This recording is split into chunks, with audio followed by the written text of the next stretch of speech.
آج میرا استاد سڑکوں پر گھسیٹا جا رہا ہے، معماران قوم کو اسلام آباد کی سڑکوں پر گھسیٹا جا رہا ہے، خواتین استانیوں کو چہروں پر تھپڑ مارے جا رہے ہیں، سڑکوں پر ان کی تذلیل کی جا رہی ہے، تھانوں میں ان کی تذلیل کی جا رہی ہے۔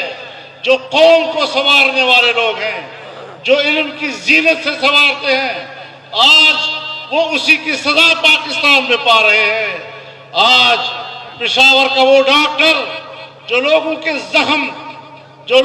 زخم سیتا ہے، اس کی مرہم پٹی کرتا ہے، آج خود ڈاکٹروں کے زخم سے خون رس رہا ہے اور سڑک کو رنگین کر رہا ہے، ہسپتالوں میں پڑا ہے جہاں لوگ ان سے علاج لینے کے لیے جاتے ہیں، وہاں خود وہ زیر علاج ہے۔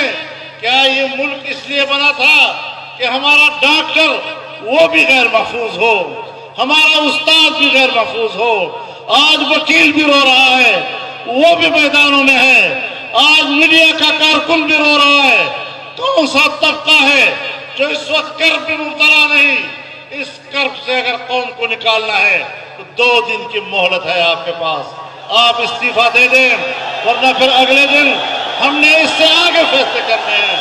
کوئی کمٹمنٹ نہیں ہے کسی کے ساتھ، ہم جس امن کے ساتھ آئے ہیں ہماری اس امن کا احترام کیا جائے، قوم کے امن کا احترام کیا جائے، سیاسی جماعتوں کے امن کا احترام کیا جائے۔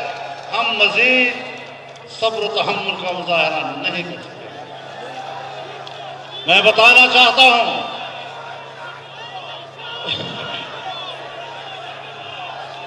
تمام سیاسی جماعتیں